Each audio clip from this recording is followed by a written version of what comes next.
So I've been working on trade issues really since about '86, when a few of us in Canada stumbled into the free trade agreement that was being negotiated with the United States. And I spent a fair bit of time working in the States since then. I kind of ran the Greenpeace US anti-NAFTA campaign when that fight was going on. I'm on the board of I'm a member of the International Forum on Globalization and the International Forum on Agriculture.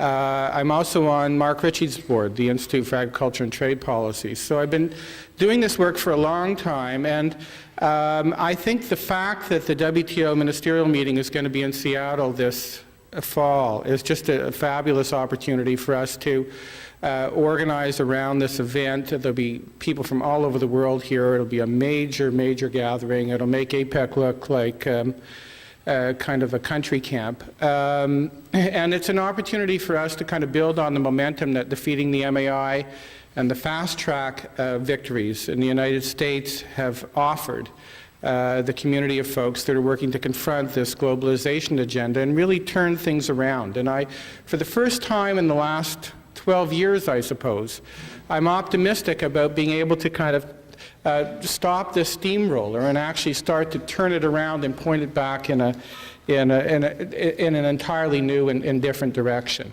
a direction that will kind of pursue the goals of ecological security, of human rights, of worker and community rights, rather than this kind of mindless pursuit of the new theology of kind of growth, the grow now, pay later paradigm. So what I want to talk to you about is kind of the basic structure and infrastructure of the World Trade Organization. And I've written a guide for something called the Common Front on the World Trade Organization, which is several Canadian groups, the Canadian Labour Congress, Sierra Club in Canada, the Council of Canadians, that have been working on the WTO for the past few years. And there's a short version of this in which I just kind of pulled the first two chapters. There's also a sign-up sheet if you want the full version. I can send it to you, and I think there's still about 10 copies of this for folks who want it. It was written for environmental activists in an effort to try to engage the environmental community in this struggle around globalization as it's being played out through international trade and investment agreements. Now, the WTO really represents a watershed in the process of establishing a truly global, integrated economic society. As some of you will know, it was a product of a very lengthy negotiation process that started in 1986. It was called the Uruguay Round GATT negotiations. GATT stands for the General Agreement on Tariffs and Trade. GATT was first created in 1947 at about the same time that the International Monetary Fund and the World Bank were established.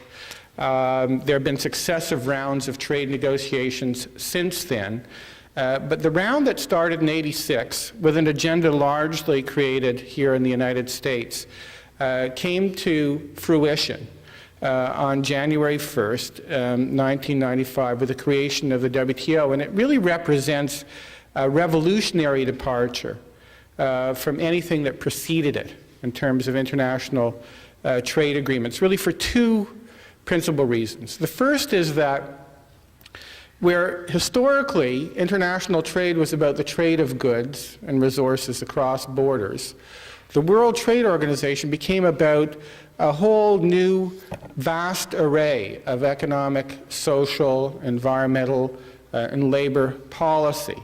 What was reasonable to talk about in the context of international trade was greatly expanded under the WTO.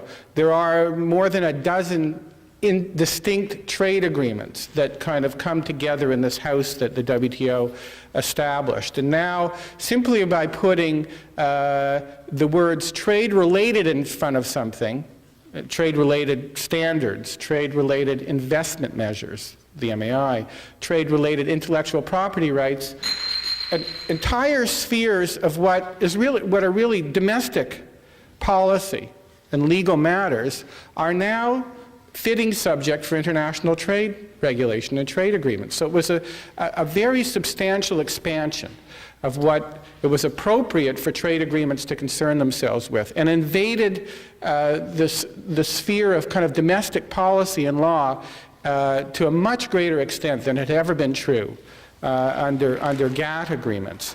The other thing that was so revolutionary about the WTO in terms of the agreements that the GATT agreement that preceded it was that it transformed what had been an international agreement founded on the principles of mediation and compromise and negotiation into something that had very sharp teeth, that was enforceable, that was binding, that was legally binding on all governments, that would punish governments who had the temerity to ignore these international trade rules. And one of the best examples of that was offered by the very first case to be decided under the dispute resolution processes of the WTO, and that was a challenge to U.S.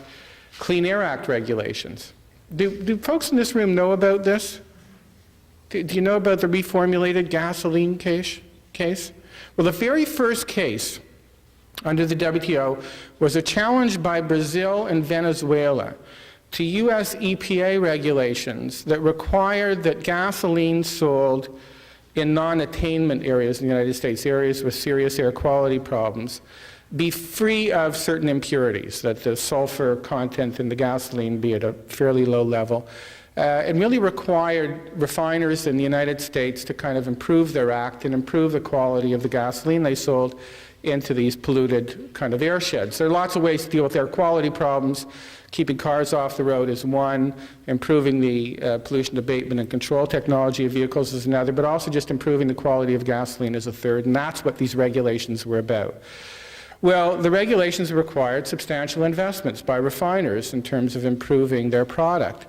And refiners in Brazil and Venezuela didn't like the idea of having to invest millions of dollars in cleaning up their product in order to sell it into the U.S. market.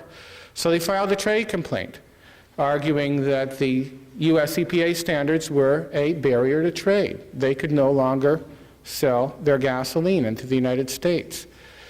And the complaint was heard by a panel established under the WTO, and it said, yeah, that's right. I mean, there's nothing in the World Trade Organization agreement that gives you authority to do this, and after all, it is a barrier to trade, so get rid of your regulations or pay these foreign refiners $150 million a year for every year you maintain your regulations on the books, because that's the value of the trade they're losing in consequence of these U.S. laws. So the United States appealed. It was heard by this appellate body, which is the highest court under the WTO, and the appellate body said, you know, that the trade panel was perfectly right. We don't like its reasons, but the conclusion it came to was perfectly justified. We agree with it. Get rid of the regs or pay up.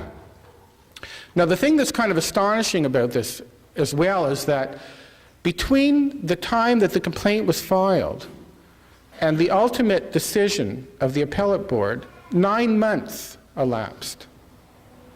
So if you compare that to, say, any enforcement regime that's either available under criminal law in the United States or Canada, or under civil law in the United States of Canada, this is extremely fast justice. You know, this is a complaint, it's a trial, it's a decision, it's appeal, it's a decision, all within 9 months, and the consequences are get rid of your Clean Air Act regulations on this point, or pay these foreign refiners $150 million a year, US. I mean, there's no other context in which the punishment and the penalties are so severe and so rapidly delivered. And that's what the WTO accomplished. Before the WTO was established, you would have trade complaints, panels would convene, they would render decisions, but they were not implemented unless every single member of the GATT agreed that they should be implemented. And that meant the country against which the order had gone. So unless you consented, you weren't bound. It was really a regime that was based on compromise and mediation.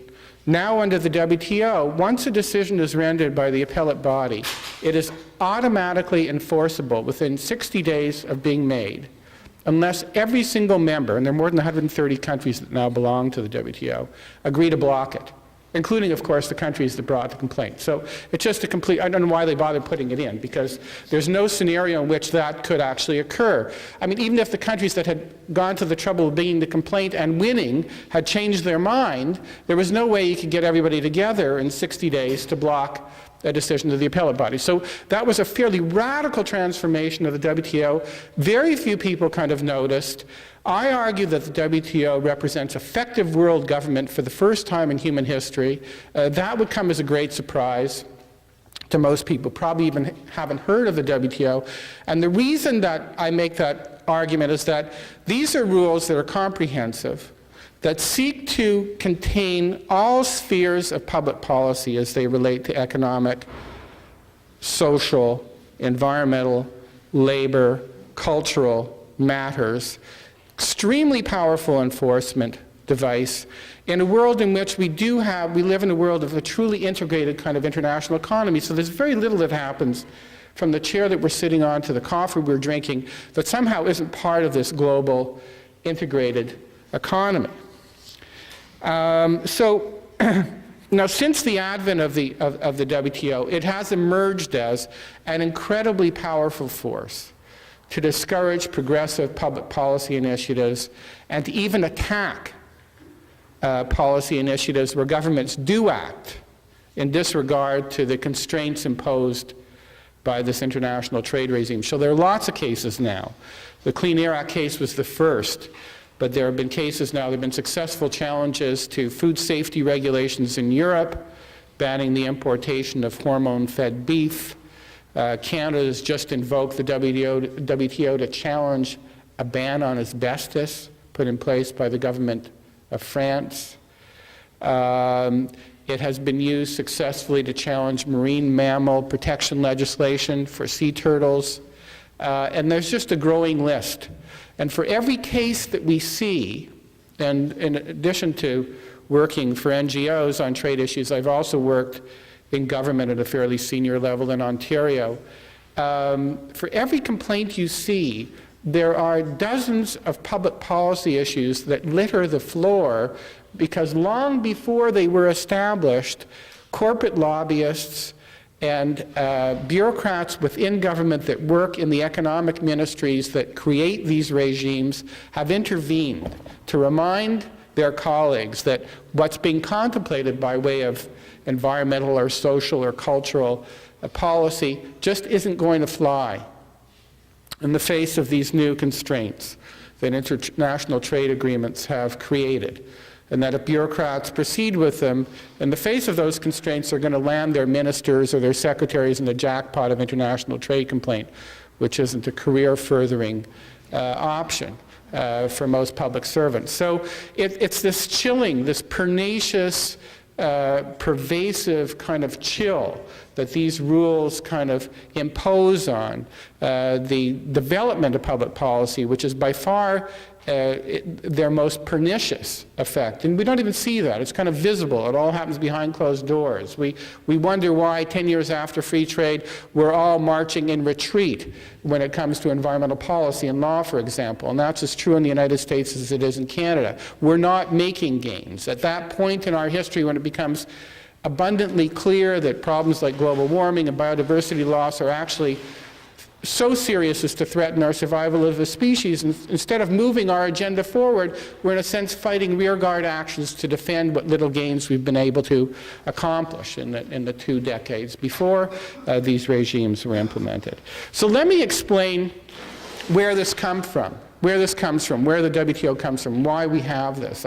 The way that I understand this, that's most helpful from my point of view, is to think of it, imagine that, I don't know whether any of you fantasize about being the VP of a transnational corporation, but just indulge that for a moment. I mean, imagine you're the vice president of a transnational corporation.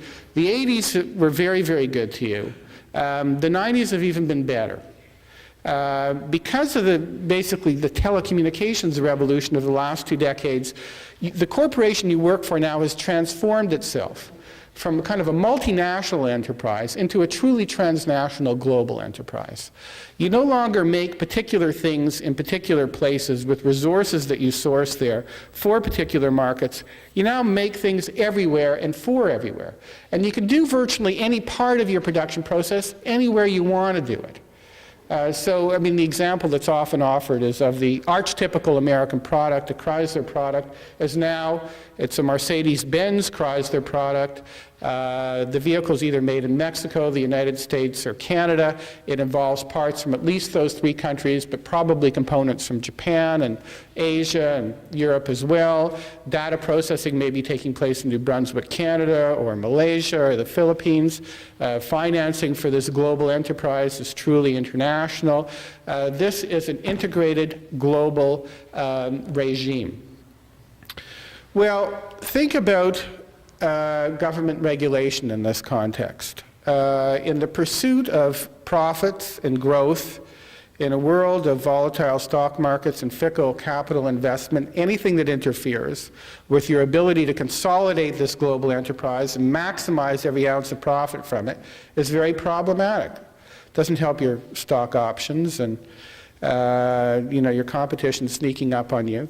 So you need ways in which to discourage governments that have their own ideas about how you should be doing business and whether you should be paying a minimum wage of a certain level or whether you should be carrying out production in a way that's viable environmentally or that protects workers' health and safety. Or whether you should be paying taxes to support infrastructure like schools and hospitals and sewage and water facilities. All of that's a nuisance. You never liked it because these were non-profit centers for your corporation.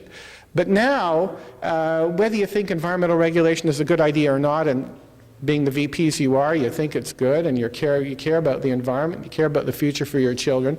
But the whole notion of local control now just doesn't work at all. It's just not viable. Your business isn't that type of business anymore. You don't do things in particular places for particular places, so you can't tolerate local control. If there has to be some regulation of your corporate enterprise, it has to be consistent from place to place. So while you're willing to kind of contemplate the notion of uniform rules that might be applied by some institution, which of course doesn't exist, the notion of kind of local governments telling you how to do things is just a non-starter. So what do you do about it? Well, you use the leverage that this new flexibility of being able to do virtually anything you do, almost anywhere, to discourage governments from regulating in ways you're unhappy about. You've always played this game. It's job blackmail, it's a threat of disinvestment, it's going to a local community and saying, we'd like to invest $40 million in a plant in your town. What can you do for us? I mean, that's an old game, and you're used to playing it. But now you've got more options. You can honestly say to whoever it is you're negotiating with, look, we can do this virtually anywhere. And there are some very attractive offers that we're getting from this maquiladora or from this state in the U.S. Southeast or from other parts of the planet that unhappily are so desperate for economic development they're willing to offer us very attractive terms, and if we don't take them, our competitors will. That's created a lot more leverage than you had. It was always a good game to play in any event. And so that's very much working as a constraint on public policy initiatives. But it isn't entirely satisfactory for 2 reasons. There are 2 things that are kind of stubbornly rooted in particular places still. Markets, often, the United States being the most important, and resources, the other. And so governments still have some leverage in negotiating with you. They can say, well, if you want access to our resources, our trees or our oil and gas resources, or you want access to our markets, we want to have something to say about what you're doing and where you're investing and whether or not we're going to derive any economic benefit from your corporate activity, or whether you're going to be selling things in our jurisdiction that are made with child labor. We have our own ideas about what's just and equitable and reasonable and in the interests of the community. So what do you do to discourage that kind of bargaining clout? Well, you negotiate an international trade agreement. And while the WTO is kind of a thick document, really what it is, and really it's not any more than this, with a single exception of the Agreement on Intellectual Property Rights, is just a long list of things that governments can't do to regulate corporations in the public interest. That's all it is. That's a big book full of things that governments can't do to regulate corporations. And those constraints on public policy and law are kind of described in various esoteric ways. Like the list of things that governments can't do by way of workplace health and safety regulation and environmental regulation can be found, most of these rules can be found in an agreement called Technical Barriers to Trade.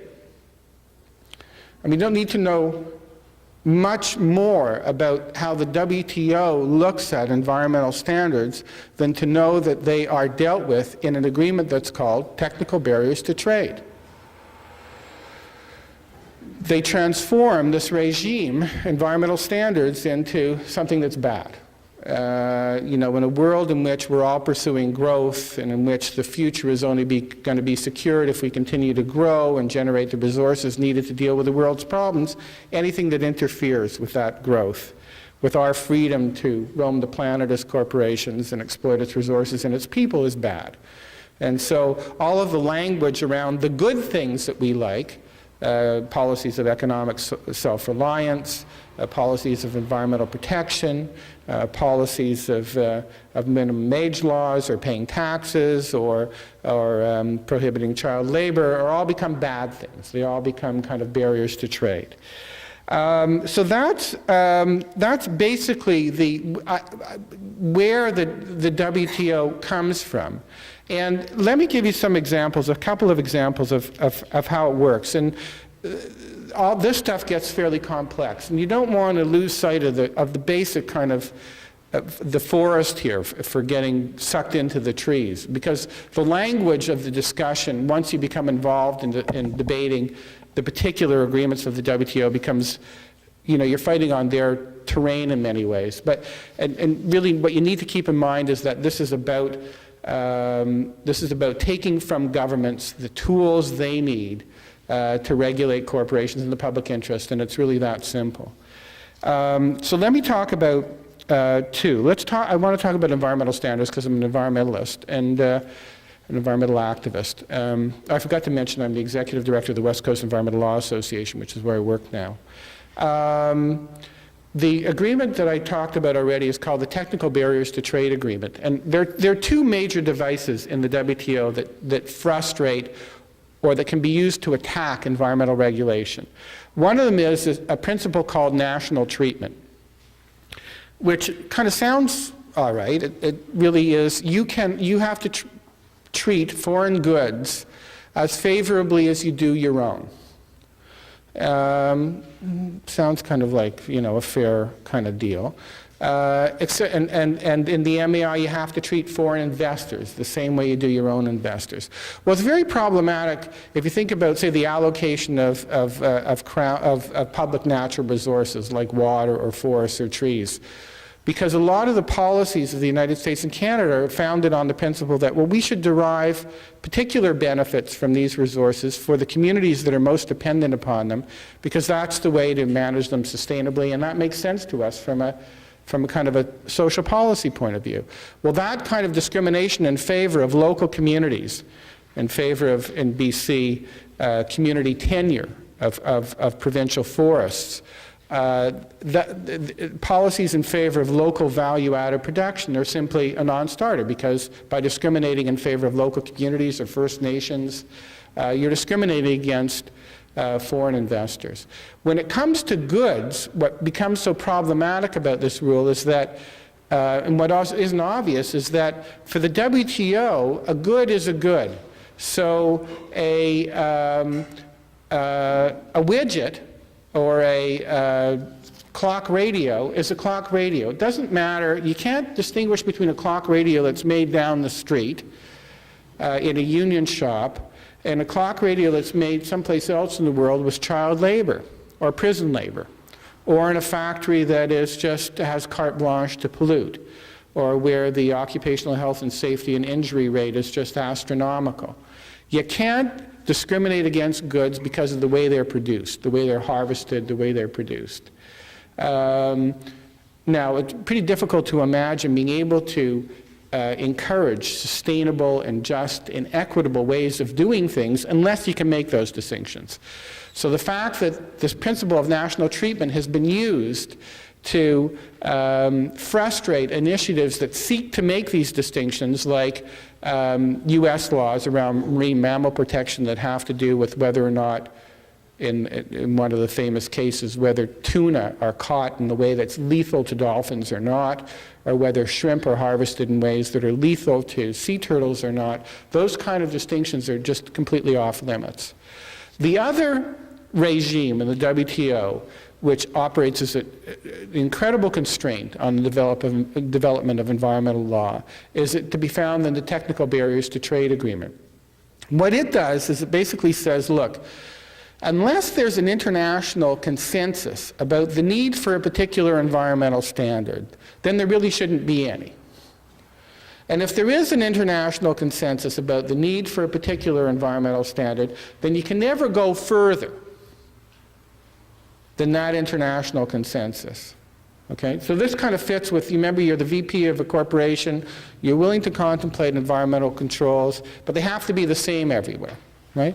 And you want those rules to be based on scientific agreement. You've got 130 nations in the WTO, and you can't discriminate among them, so everybody has to agree. Well, we simply won't, we won't have any environmental standards. There's no way to cobble together that measure of international agreement. Even when we reach the point of crisis, as we have with, I think, ozone depletion, there still aren't 130 countries that have actually ratified the Montreal Protocol. If we wait for everybody in the world to agree that we actually need environmental regulation, hell will freeze over. And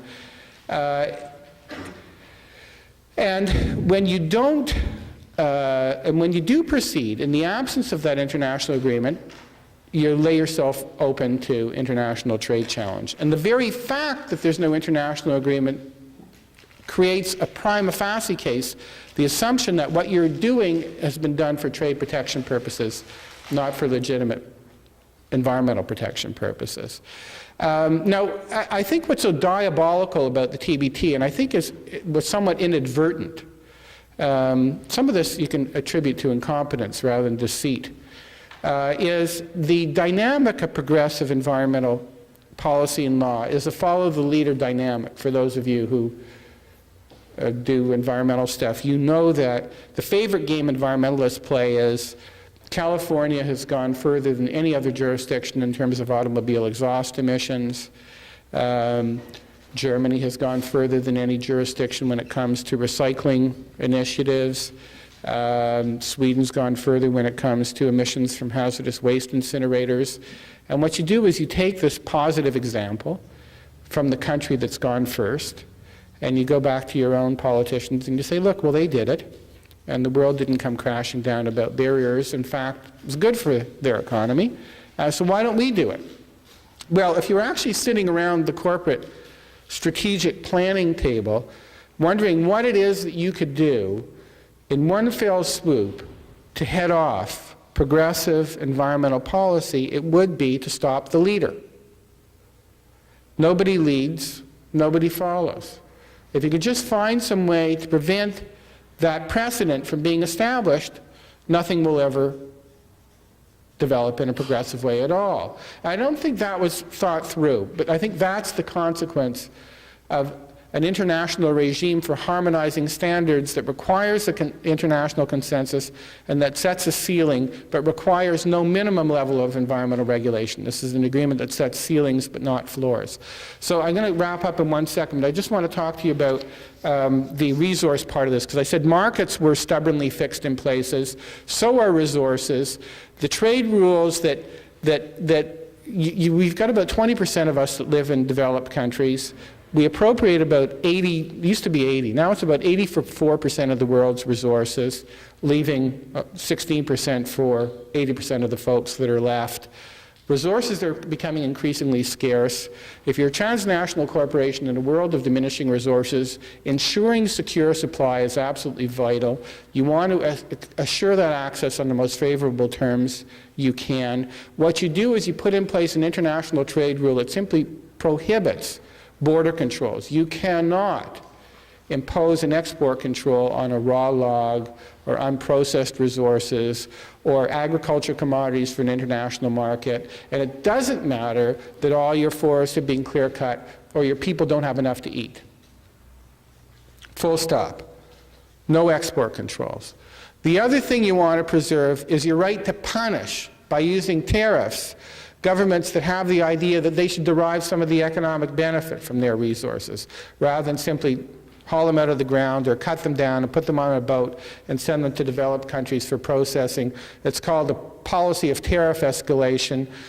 You want to ship us a log, we'll accept it basically tariff-free. You have the idea that you want to mill that log into lumber, we're going to impose a 15% tariff on it. You have the further idea you actually want to make some furniture out of that lumber, we'll impose a 100% tariff on it. We will punish you, developing country, for trying to diversify your economy, for trying to add value to your resources before you export them to the industrial north. So those are the two key rules that accomplish that part of the corporate agenda that has to do with resources. So what do we do about this all? Well, you know, the singular advantage that the authors of these regimes have had to this point is mystery and mystique and secrecy. Yeah. That nobody knows what's going on behind these closed doors, that they can basically write an agreement that in some ways represents almost a coup d'etat of all of the governments in this world that belong to this regime, without anybody kind of realizing that that's what's happened, is an enormous advantage for them. You know? And so they've gone to great lengths to keep anybody from learning about what's being discussed until, at the end of the day, an agreement this thick is presented to governments with the following proposition. Take it or leave it. Don't imagine that you can amend it. This is fast track in the United States, as you recognize, but in other places it's informal, because this was the product of a very intricate set of compromises. They will unravel if you think you can make changes. You can either jump on this global bandwagon or become the next Albania.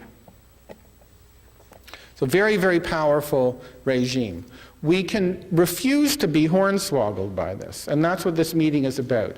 We can insist on becoming literate in these matters. We can say, you know, screw you to people who would rather us be mystified or bamboozled into believing that these relationships are too complicated for us to understand.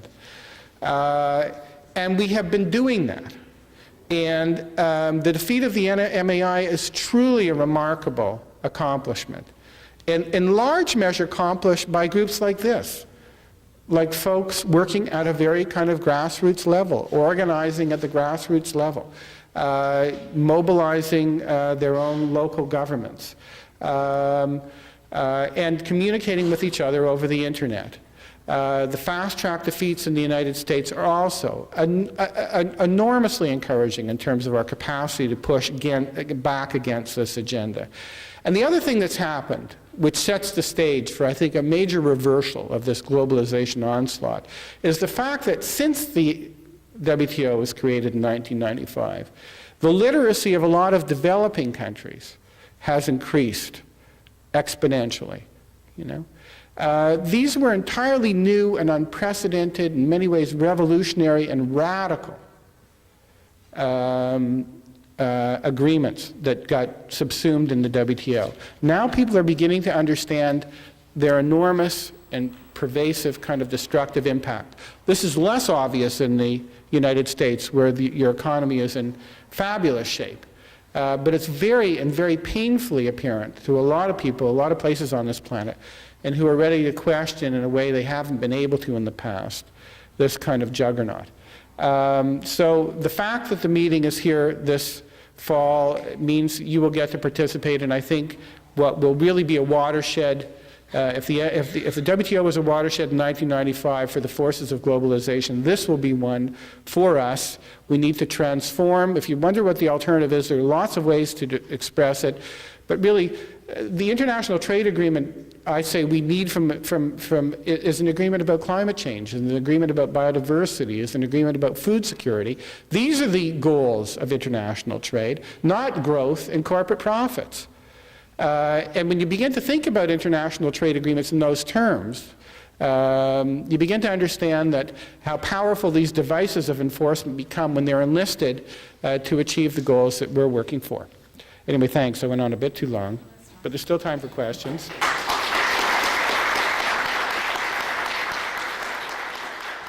Well, the way it works is it's kind of a self-enforcement regime. If the value of the trade that you have lost as a result of this regulation is $150 million, you're entitled to impose trade sanctions against the U.S. to that extent. So Brazil and Venezuela have the option of finding some way to impose that penalty on the U.S.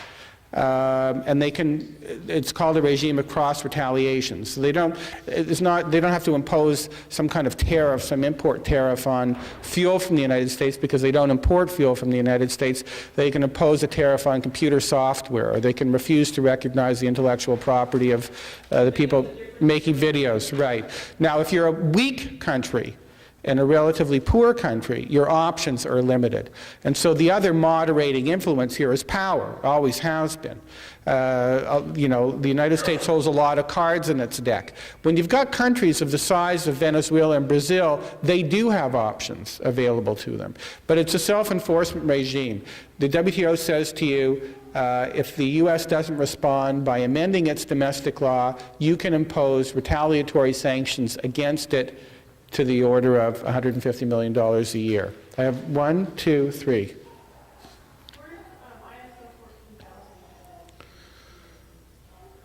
Well, ISO 14000 is, the ISO 14000 is kind of an international regime for establishing standards regulation that doesn't have a lot of credibility with people in the environmental community because it actually doesn't establish any performance measures. But it's an effort to try to transform what should be substantive health and safety or workplace or environmental standards into something that's really process-oriented. And if it succeeds, they'd love to get this kind of enshrined in the WTO because it wouldn't actually hold any particular corporation to anything other than attesting to the fact that it had used a certain process in order to audit its environmental performance. And that's my understanding of the ISO. It's another international effort to constrain, in a sense, the development of performance-related domestic environmental standards. And that's my perspective. It does, actually. It's hard to know how disruptive it would be. There's a dispute between the United States and Europe having to do with access to European markets for Chiquita banana. And the Europeans have a special trade arrangement with some of the Caribbean islands, as I understand it. And it might be part of their development package for those poorer countries. But the U.S. is challenged, and they won. You always win. Every single environmental standard or conservation standard that's been challenged at the WTO has been defeated. There are no victories for our side. None. Zero. In any event, there's a big struggle now that's taking place between the United States and Europe as to whether or not Europe's actually going to knuckle under. The big question about this enforcement regime I described was that when push comes to shove, if it actually means the US or Europe backing off on something they care about, will they actually respect the authority of this institution or not, of this enforcement regime or not? A lot of developing countries are brought into this. They were saying, well, look, the WTO now is going to regulate a lot more of your domestic economic policy, but the trade-off is that it's going to be enforceable. So now the big wealthy countries in the north can't beat you up. You actually have meaningful enforcement opportunities under this regime. And the developing countries said, well, we don't think that the big boys are going to live by these rules when they really comes down to the brass knuckle fighting. And what we're seeing now in this fight between Europe and the United States, which are the big trading blocs, is whether or not this enforcement regime will be actually recognized by either of them when it really matters to them. And the WTO might not come apart. It may simply end up kind of being where people from the South cynically expected it always to end up, which is that, you know, these rules will be imposed on us, but it won't be a reciprocal regime. We won't be able to enforce effectively against northern countries. We don't have the economic leverage, and even when we do, they'll just thumb their nose at us. And the banana dispute, even though you think bananas, it's not that big a deal. What's waiting in the wings is the dispute about growth hormones, which the US also won. So it went after European growth hormones, and it won the ban on growth hormones. And that is a matter of huge public policy importance in Europe. If you think about mad cow, if you think about food quality in Europe, there's no way the European community is going to kowtow to the WTO for the benefit of simply allowing US and Canadian beef producers to sell hormone-fed beef into Europe. And so that struggle they've kind of put off on the side. You know, Europe's done some things and the US says, well, they're not enough and we're going to impose sanctions. And they're fighting it out. The proxy is this banana dispute. But it's very important, you're right. Well, it doesn't really yet. And, you know, there's a lot of discussion about negotiating into the WTO something like the side agreements that you have in NAFTA. Yeah, I agree. I agree with that. You know, this is a regime created to punish, in a sense, labor, or those that would protect labor rights, or to insist on a reasonable measure of compensation for workers, or to require corporations to pay taxes to support infrastructure for workers and their children. That's its very purpose. Its very purpose is to discourage public policy initiatives. So the notion that somehow you could fix this up at the margins with some kind of side agreement is a wonderful one if you have to give ground in the corporate community, because it's bogus. It isn't going to make a difference, but it just might persuade people that you're actually listening to their complaints, and I think it's very dangerous. And I think there's a, you know, there's a lack of understanding of how profoundly unsustainable this regime is that would lead anybody to conclude that somehow a side agreement on labor or environment or anything else, a social clause, could somehow work. I mean, I've argued that you can transform the WTO into an agreement for just, sustainable, and ecologically viable trade by simply putting "not" at the end of every single sentence, you know? And you more or less have it right. Yeah. Yeah, that's true. I mean, well, I think the reason that fast track was defeated, you know, I'm a Canadian, but I think the reason that fast track was defeated in the United States was there was a lot of support from the right, who were, I mean, you know, I even resist the language of trade protectionism. They've co-opted the language. I mean, environmental protection, the notion of protection, whether you're protecting your children or the environment, was a good word. It was a nice word. Now it's a dirty word. It's a bad word. You know, economic self-reliance, food security, food self-reliance. I mean, those are good things, but now they're trade protectionism. I mean, they really have captured the language. But there are a lot of people, I think, in the right who do subscribe to those values of self-reliance and protection, and you know, workers have fought for decades to you know, to get a decent wage and to get health plans, and we're not going to sacrifice it on the altar. Well, I mean, I think there are people that are uncomfortable. I mean, there's that story, you know, that I guess everybody's heard it now, the Ralph Nader $1,000 offer. You know, not everyone's heard it. Ralph Nader posted $1,000 to any member of Congress who was supportive of NAFTA, who would agree to read it and answer some questions about it. And so a Republican, it was around for about a year, and finally a Republican congressman, who was a very avid pro-free trader, said, okay, I'll take you up on the offer. I'm going back to my constituents this summer. Read it.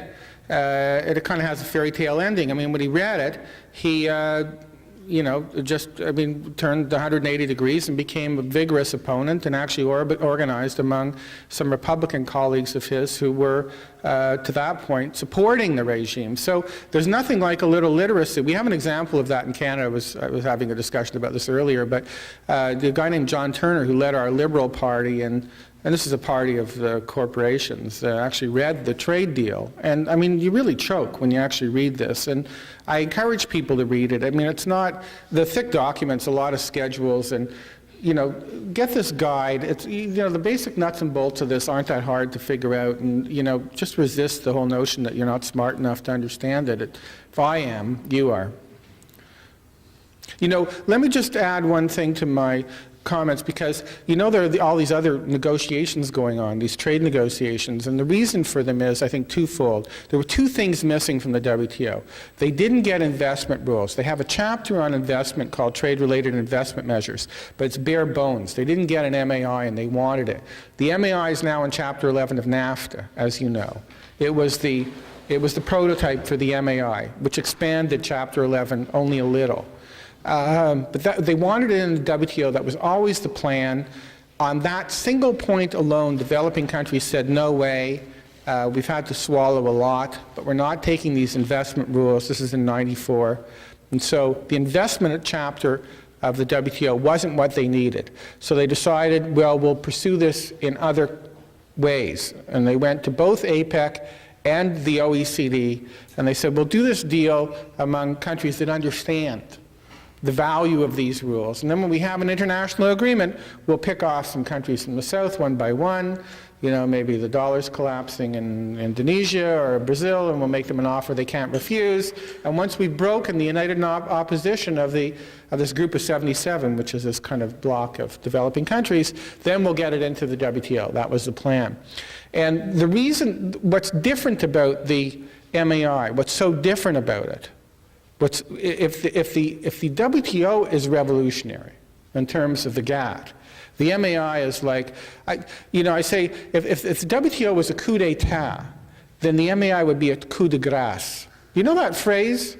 This is like this is like a phrase from medieval battles. You have people wounded on the battlefield, and there'd be these people who go out and kill them. It would be like the stroke of grace. It would be like, put them out of their misery. There's no way they're going to really survive. So it's kind of like, for governments who still think there might be life after the WTO, along comes the MAI.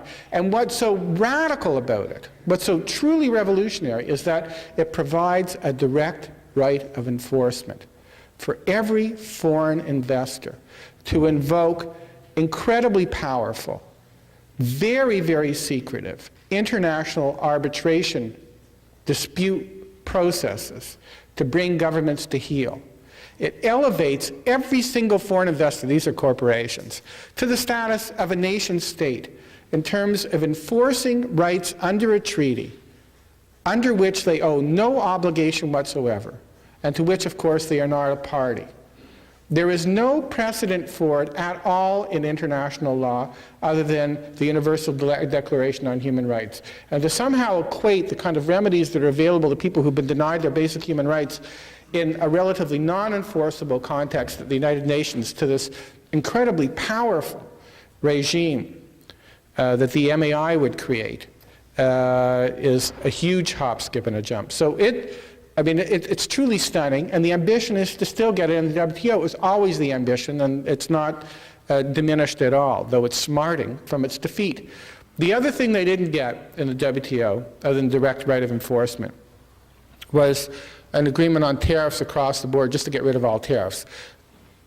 Unlike NAFTA, where Mexico, Canada, and the United States have given up their tariff power, under the WTO, you can still use tariffs at the border. You can still say, well, we're going to impose an export tax on that unprocessed fish or a raw log, or we're going to impose an import tariff on this product because we have domestic producers we want to protect. They didn't manage to get agreement among all countries on a cross-sectoral basis to simply get rid of this one tool that's left. And so that's why you've got all these free trade negotiations taking place at APEC and, you know, in between Europe and the United States. Those negotiations are about tariffs. Those are the two missing pieces from the whole big enchilada they like to create. Okay, I just had a question come back here, just asking me to say something about labor rights. And I mean, I think, I'm not an expert on labor rights, but the whole purpose of this regime is to prevent governments from regulating trade for the purposes of insisting on raising the level of worker benefits, whether that is the right to join a union or to receive a decent wage. The principal way in which that playing field would be elevated rather than reduced to the lowest common denominator would be to allow governments the authority to say, we will not trade.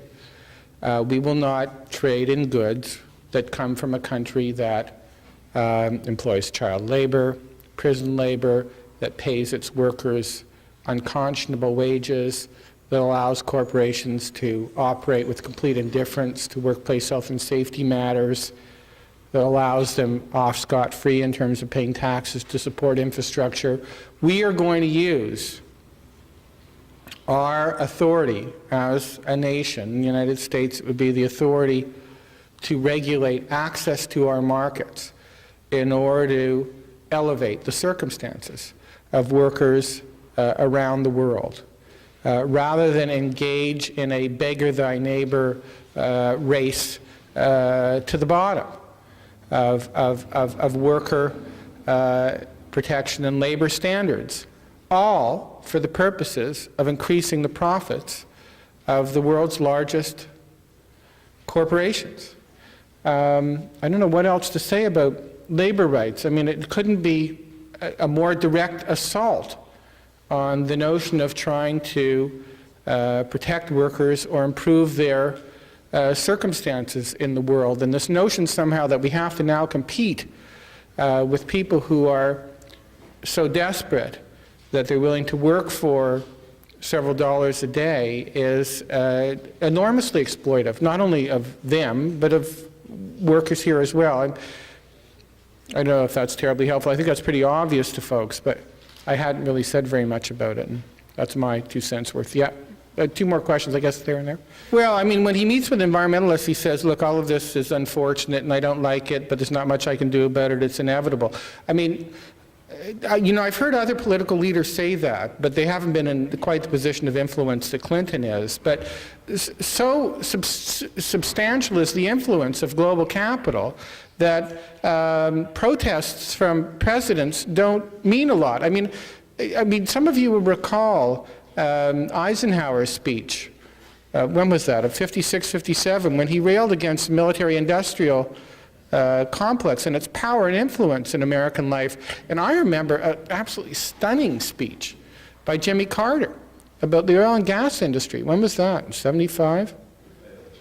Yeah, it was just stunning. I mean, it was, I haven't said anything as radical today as he offered in that speech. So you do have examples of you know, the leader of the most powerful nation in the world actually being pretty damn blunt in terms of corporate rule, and it not making much of a difference other than that they don't get reelected.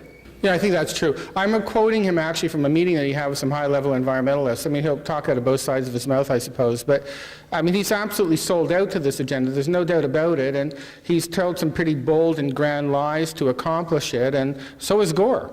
You know, this goes back to the debate with Perot. I mean, this was just absolutely unadulterated, bald-faced lying, and there weren't any tricks they weren't willing to pull out of the hat in order to accomplish their agenda. So he's been about as reprehensible as he'd want to be. But I'm giving you this other line, you know, this line that he'll offer, and I think that in a way there's some truth to it.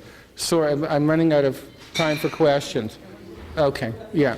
Can I just, there's another, can I take one more question? Can I just tell you one little anecdote in response to this, though?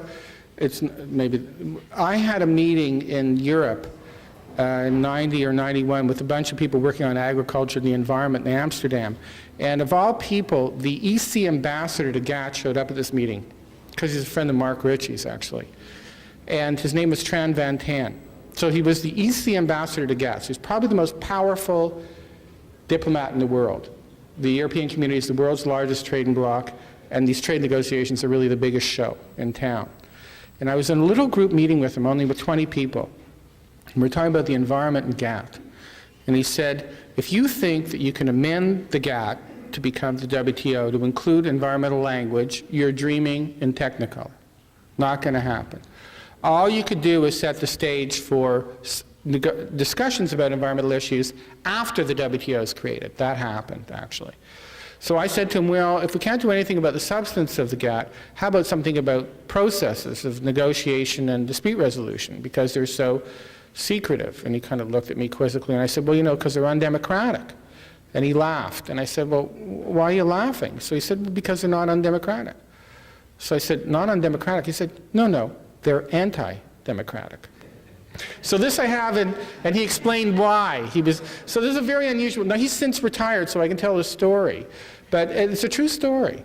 And it came from probably the most authoritative source you might have on the subject. And that was the way he described the regime. Not indifferent to democracy, determined and opposed to it. Thank you, Sal. Thank you, everybody, for that.